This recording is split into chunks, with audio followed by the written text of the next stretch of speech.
হ্যাঁ, দেখো আজকে আমাদের স্থিতিবিজ্ঞানের যতটুকু পড়া হয়েছে তারপর থেকে পড়বো আমরা। আজকে পড়বো আমরা ভরকেন্দ্রের গতি। ঠিক আছে, ভরকেন্দ্রের গতি ব্যাপারটা সম্বন্ধে বুঝবো। ধরো এইদিকে তাকাবা। হ্যাঁ, তাহলে ধরো এই যে বস্তুটা আছে না, এখানে ডট ডট দেওয়া আছে, এটা একটা বিস্তৃত বস্তু। ঠিক আছে, যেখানে বিস্তৃত বস্তু মানে কি, অনেকগুলো বিন্দু কণা দিয়ে তৈরি হবে। তো অনেকগুলো না দিয়ে আমরা 3টে দিয়েছি যাতে আমাদের বুঝতে সুবিধা হয়। তাহলে M1 একটা কণা, M2 একটা কণা, M3 একটা কণা, এই 3টে কণা দিয়ে এই বিস্তৃত বস্তুটা তৈরি হয়েছে। ঠিক আছে, ক্লিয়ার? নিয়ে এর গতি সম্পর্কে আমরা আলোচনা করব। নিয়ে কী বলা হয়েছে, বিস্তৃত বস্তু বা কণা সমষ্টির ভরকেন্দ্রের ভরবেগ এবং কণাসমূহের ভরবেগের মধ্যে সম্পর্ক, ওটা আবার ফার্স্ট বার করবো আমরা। তাহলে ভরকেন্দ্রের ভরবেগ মানে হচ্ছে এটাকে ভরকেন্দ্র, ধরো সাপোজ আমি এখানে শো করিনি, সাপোজ এরকম কোনো একটা পয়েন্টে ভরকেন্দ্র আছে, তাহলে বলছে ওর ভরবেগের সাথে ওই কণাগুলোর যে ভরবেগ তার সম্পর্ক কীভাবে বার করতে হবে আমাকে। ঠিক আছে, ক্লিয়ার? তাহলে দেখো, তাহলে এটা হচ্ছে, আবার দেখাচ্ছি, এইটা হচ্ছে একটা বিস্তৃত বস্তু যেটার মধ্যে M1, M2, M3 3টে কণা দিয়ে তৈরি। M1 কণার অবস্থান ভেক্টর হচ্ছে R1 দেওয়া আছে, M2 কণার অবস্থান ভেক্টর হচ্ছে R2 দেওয়া আছে, M3 কণার অবস্থান ভেক্টর হচ্ছে R3, এটা 3 আছে। হ্যাঁ, এই 3টে দেওয়া আছে। ক্লিয়ার?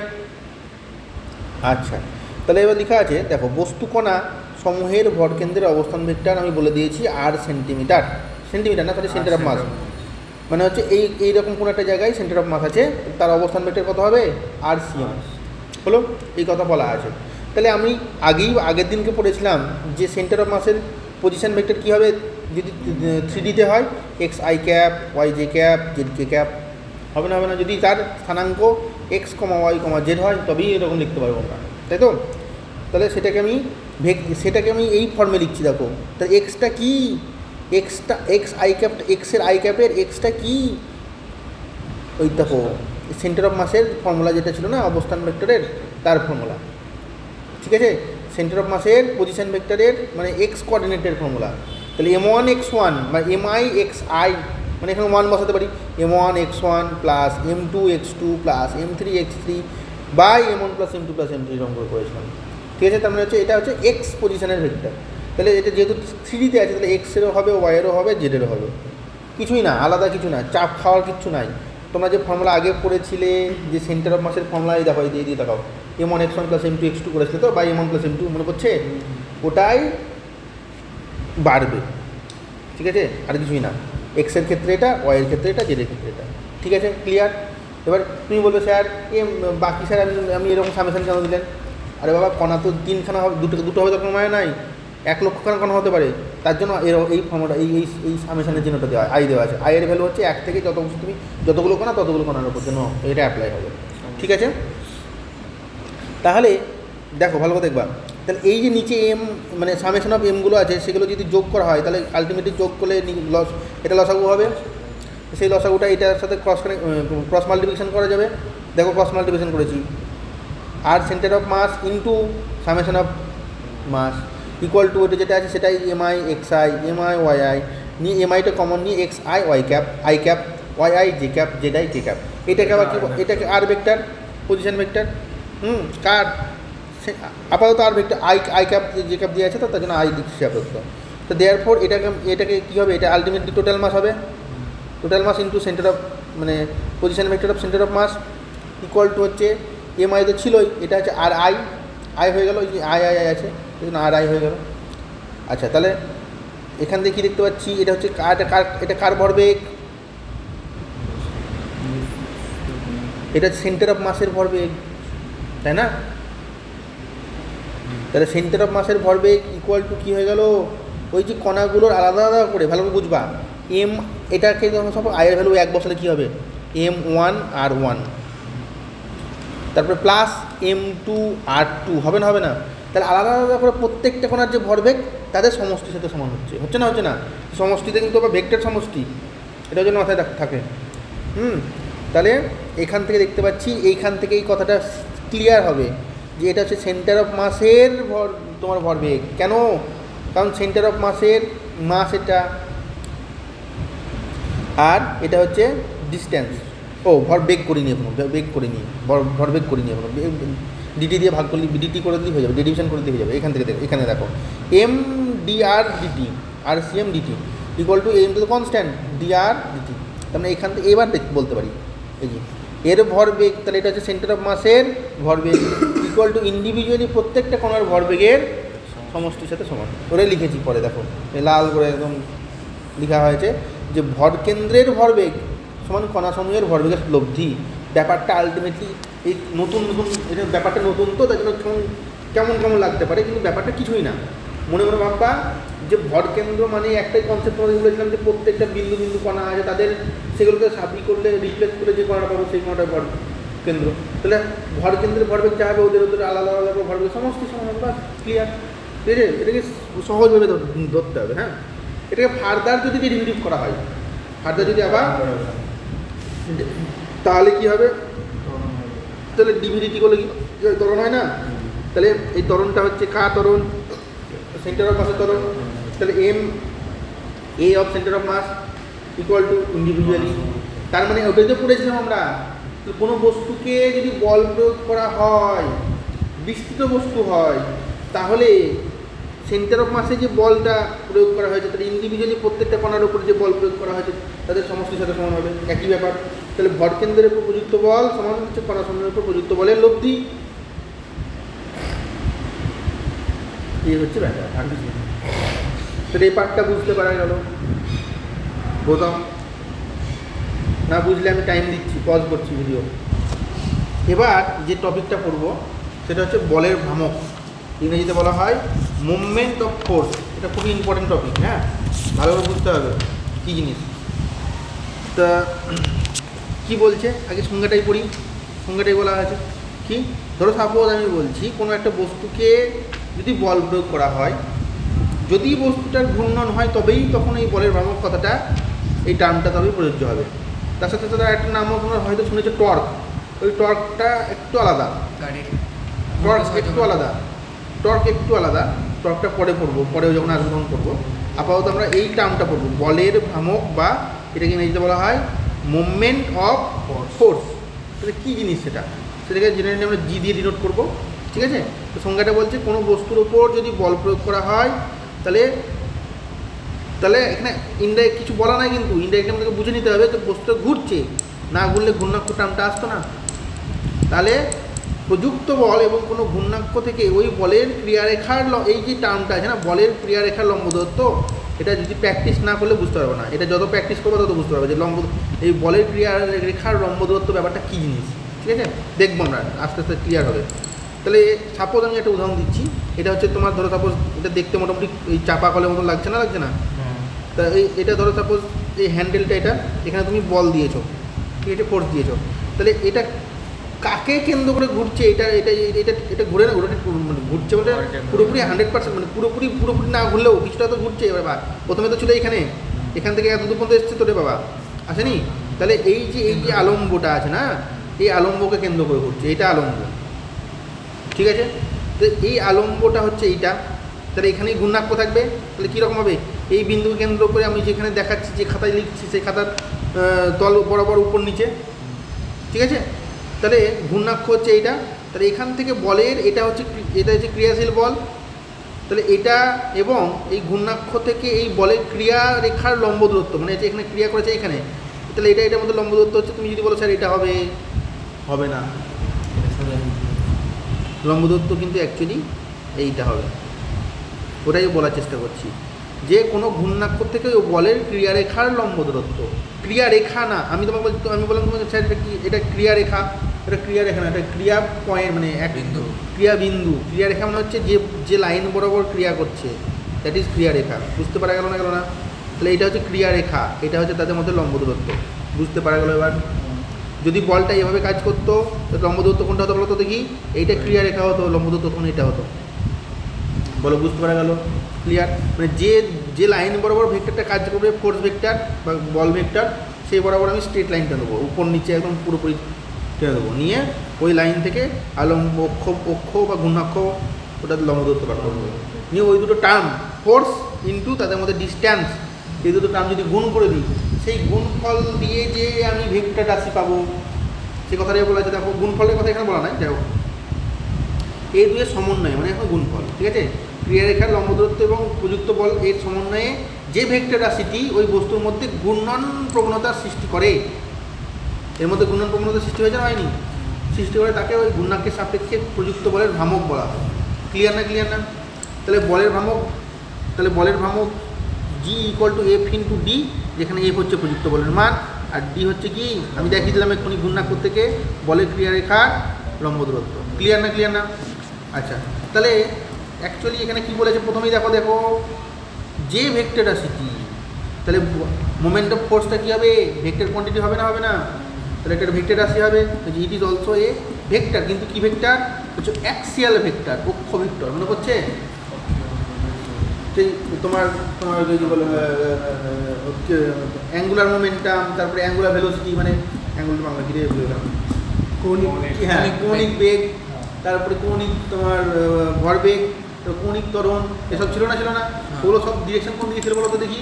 যেদিকে ঘুরছিল এই বরাবর ঘুরছিল, তাহলে তার দিক এইদিকে, এই বরাবর ঘুরলে তো এই বরাবর নিচের দিকে, আর মিটা তোমার অক্ষটা ঘূর্ণন অক্ষটা ওই কেন্দ্রে বা বাইরেও থাকতে পারে, সেটা ম্যাটার করে দেখবো। তো যাও ইউনিটটা কী হবে তাহলে এটার ইউনিট ইন্টু এটার ইউনিট, আর ইউনিটটা বেশি বকবো না কিন্তু আমি, তাহলে নিউটন ইন্টু মিটার হবে না? নিউটন মিটারকে আমি পরে বা জিও বলতে পারি, জুলও বলতে পারি, তাই না? তাই যাও ডাইন সেমি হবে, এসে পাউন্ডাল ফুট হবে, আর মাত্রা হচ্ছে বলের মাত্রা ইন্টু সরণের মাত্রা মানে কার্যের মাত্রা, ML square T to the power -2 হওয়ার কথা, তো এখানে ভুল 2ই আছে। হ্যাঁ 2ই আছে। আচ্ছা, এতটুকু ক্লিয়ার। এইবার দুটো ইম্পর্টেন্ট কথা এখানে সুন্দর করে দেওয়া আছে, স্টার মার্ক দিয়ে দেওয়া আছে। কী দেওয়া আছে?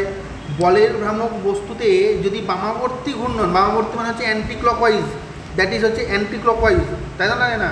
ঘড়ির কাঁটা কোন দিকে যায়? Tick tick tick tick tick tick করে দিকে ঘুরে, কিন্তু তার উল্টো দিকটা হচ্ছে কি, তার উল্টো দিকটা তোমার কোন দিকে পড়ছে, উল্টো দিকে যদি এভাবে দিক করো তাহলে হাতের দিকে পড়ছে না, তার জন্য এটা বলা হয় বামাবর্তী ঘূর্ণন বা অ্যান্টি ক্লকওয়াইজ। দুটোই মাথায় রাখতে হবে, এটা মাথায় রাখতে হবে, এটা মাথায় রাখতে হবে। যেহেতু তোমরা বাংলায় পড়ি, বাংলাও মনে রাখতে হবে, ইংরেজি মনে রাখতে হবে।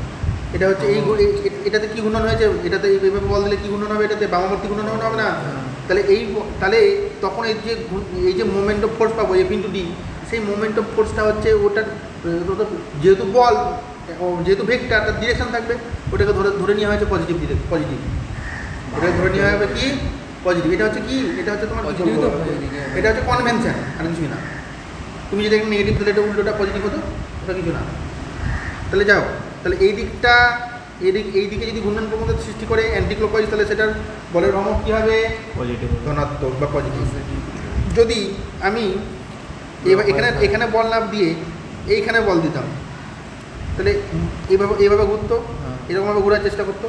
বা এক কাজ করো, একটা লাঠি নিয়েছো, একটা লাঠি আছে, লাঠির মাঝখানে কোনো একটা এতে হালকা করে লুজলি বাউন্ড আছে, একটা লাঠি, তার সাথে একটা কোনো এর সাথে হালকা করে ভেতা দিয়ে আছে। তো তুমি যদি এদিকে বল দাও, তাহলে এটা এদিকে ঘোরার চেষ্টা করবে না, করবে না? আমাকে বলো, তাহলে কোন দিকে ঘূর্ণন প্রবণতা সৃষ্টি হবে? হ্যাঁ, তাহলে সেটা ক্লকওয়াইজ হবে।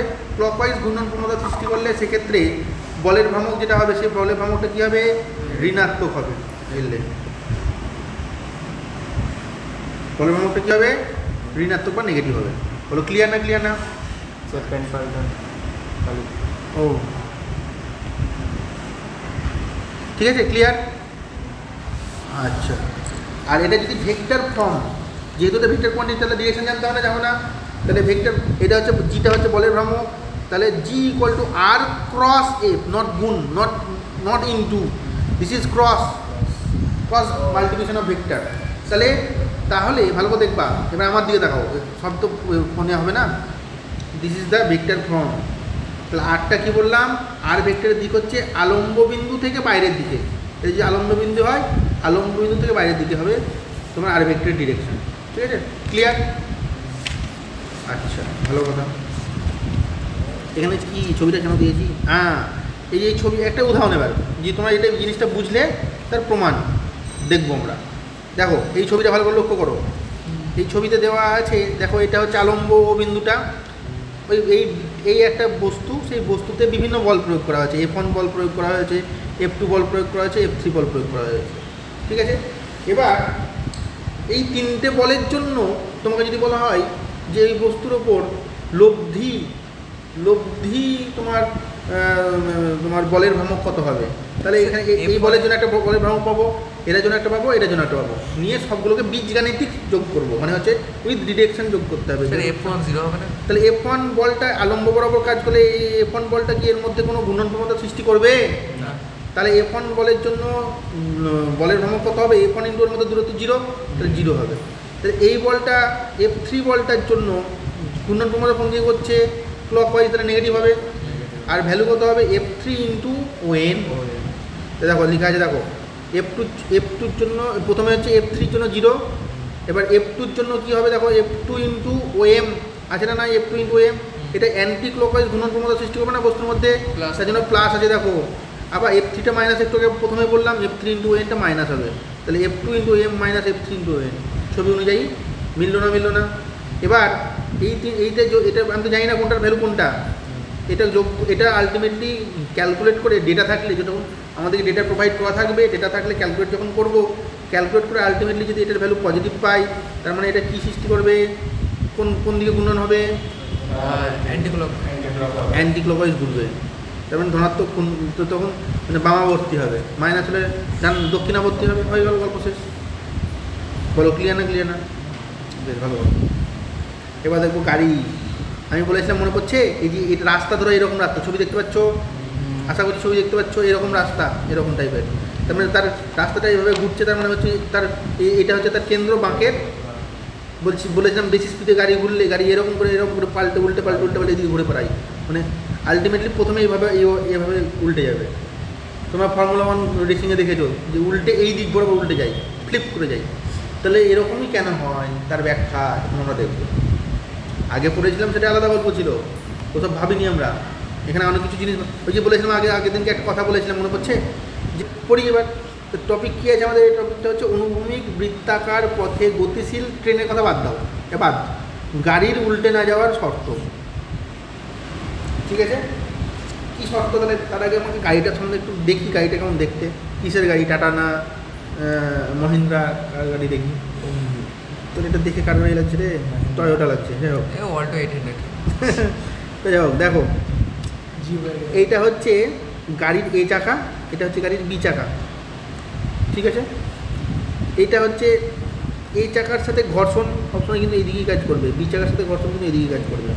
কেন তোমাদেরকে বলেছিলাম, খুব ইম্পর্টেন্ট কথা বলেছিলাম প্রথম ঘর্ষণ চ্যাপ্টারে, যে বৃত্তাকার পথে ঘোরার জন্য যে অভিকেন্দ্র বল লাগে না আমাদের, কত লাগবে, mv²/r, সেটা কিন্তু ওই ঘর্ষণ বল দুটোই, এখানে দুখানা যেহেতু চাকা আছে, আরও চাকা আছে, কিন্তু সামনের ক্ষেত্রে আলোচনা করলে এই ঘর্ষণ বলগুলো কিন্তু সরবরাহ করে, তো তার ডিরেকশন কোন দিকে হবে, এই দিকে হবে, কারণ ও অ্যাকচুয়ালি স্কিড করে যাওয়ার টেন্ডেন্সি এইদিকে থাকে, তাই না? তো যাও, তাহলে এটা হচ্ছে A1 চাকার সাথে পথের ঘর্ষণ, F2টা হচ্ছে বি চাকার সাথে পথের ঘর্ষণ, হলো ক্লিয়ার?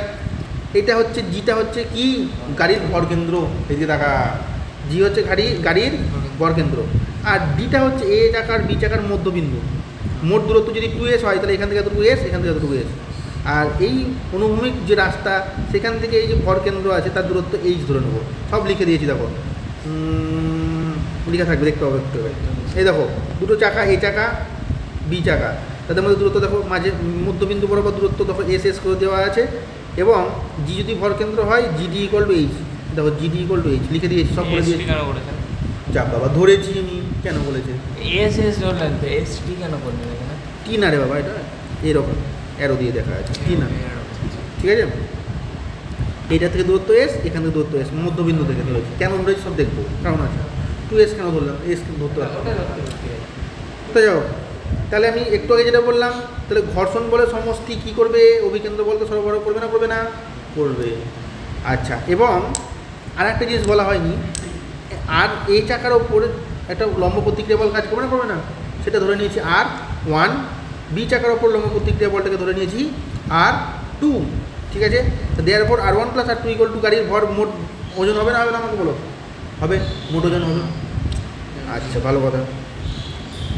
তাহলে আমি লিখতে পারি, এই দেখো ভালো করে দেখবা, এবার হচ্ছে আগেকার এই একটু আগে যেটা আমরা পড়াশোনা করলাম, সেই পড়াশোনাটা কাজে লাগবে। কী বলেছে, গাড়িটি উল্টে না যাওয়ার শর্ত কি, বলছে জি এর সাপেক্ষে, জিটা আমি মনে ভাববো জিটা ভরকেন্দ্র, ওটার সাপেক্ষে যদি উল্টে যায় তাহলে রোটেট করবে বস্তুটা, গাড়িটা ঘুরবে, এর সাপেক্ষে গাড়িটা এভাবে যদি ঘুরতে লাগে তার মানে কি উল্টে পড়ে যাবে। তবে তার মানে ভ্রামক যদি সৃষ্টি হয় কোনো কারণে তাহলে কিন্তু বিপদ আছে। বলের ভ্রামক যদি সৃষ্টি হয়ে যায় তাহলে বিপদ আছে। তাহলে বলের ভ্রামক ঘুরতে কি বল থাকলে বলের ভ্রামক হবে, ভর কেন্দ্র থাকলে ভাবতে পারি এর সাপেক্ষে গাড়িটা ঘুরতে পারে। তাহলে বল থাকলে বলের অনেকগুলো বল আছে, তখন এখানে R1 একটা বল আছে, R2 বল আছে, F1 বল আছে, F2 বল আছে, MG বল আছে না নাই? কতগুলো বল আছে দেখলে? 5টা বল আছে। এই বলগুলোর জন্য যে ভ্রামক, লোপটি ভ্রামক, সেটা কিন্তু 0 হতে হবে, নাহলে বিপদ আছে। 0 না হলে কী হবে, গাড়িটা হয় এইদিকে নাহলে এইদিকে রোটেট করার টেন্ডেন্সি থাকতে পারে, তার মানেই হচ্ছে উল্টে যাবে। তো দেখি এবার ওটাই বলা আছে, দেখো জি এর সাপেক্ষে বলগুলির ভ্রামকের বীজগাণিতিক সমষ্টি শূন্য হতে হবে, তাহলে কিন্তু উল্টে পড়বে না, তাহলে কিন্তু উল্টে পড়ে যাবে। হলো, এবার দেখো কী কী বল কাজ করছে বলেছিলাম। দেখো এবার দেখো R1 বলটার এইটা এবং এইটা হচ্ছে কি গুণনক্ষ, তাহলে ক্রিয়া রেখার লম্ব দূরত্ব কী হবে, এটা এতটুকু হবে না, হবে না? তাহলে R1 × AD লিখতে পারি না, পাই না? লেখা আছে দেখো। কিন্তু R1টা কোন দিকে মুভমেন্ট দেখাচ্ছে, ক্লকওয়াইজ, তাহলে তার জন্য মাইনাস আছে। এই টার্মটা ক্লিয়ার হলো না? Minus R1 × AD। তাহলে R2টা কি কোন দিকে ঘোরাচ্ছে, এইদিকে ঘোরার টেন্ডেন্সি করছে। ডিস্টেন্সটা সেই একই জিনিস DB আছে, তার DB বলে দিয়েছে এখানে, BD বা DB, R2 × DB। তাহলে এইটা ক্লিয়ার হলো, এটা ক্লিয়ার হলো, দুটো বলের ভ্রামক ক্লিয়ার হলো। এবার দেখো এইটা ঘর্ষণ বল না, ঘর্ষণ বল না? বলো তো দেখি, এই ঘর্ষণ বলটা আর এই ঘর্ষণ বলটা জন্য বলের ভ্রামকের মান কত হবে? এটা গুণাঙ্ক। তাহলে লম্ব দূরত্ব কোনটা হবে, এইটা হবে না এইটা হবে লম্ব দূরত্ব? তোদেরকে একটু আগেই বললাম এই বলটা ক্রিয়া রেখা হচ্ছে এইটা, লম্ব দূরত্ব, তাহলে এটা হবে না, হবে না? তাহলে F1 × GD দেখো লেখা আছে, দেখো এটা কোন দিকে ঘোরাবে, এদিকে ঘোরাবে না, ঘোরাবে না?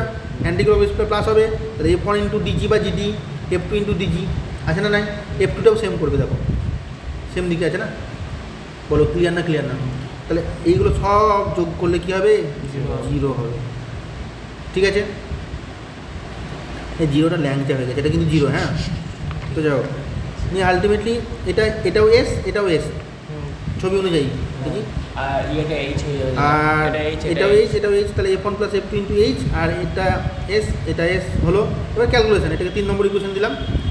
আচ্ছা, এবার R1 - R2 কেন করলাম স্যার? কারণ প্রথমে R2 - R1 করছি, নিয়ে এটা মাইনাস হবে, এদিকে চলে গেলে মাইনাস হবে, মানে ক্যালকুলেশন। এবার তারপর R1 - R2 × S = এটা নিয়ে F1 + F2 মানে প্রথম দিকে লিখেছিলাম, দেখো এই দেখো MB²/R, সেটাকে বসিয়ে দিয়েছি এখানে। তাহলে MB²/Rটা এখানে বসিয়েছি, তার সাথে H গুণ করেছি। তাহলে R1 - R2 সাথে S গুণ ছিল, এসটা এদিকে চলে আসছে, MB²H/RS হলো। এতটুকু ক্লিয়ার? ফটাফট বললাম তো, আমি পজ করি, ওই যে ওটাকে পজই করি, রিজুমই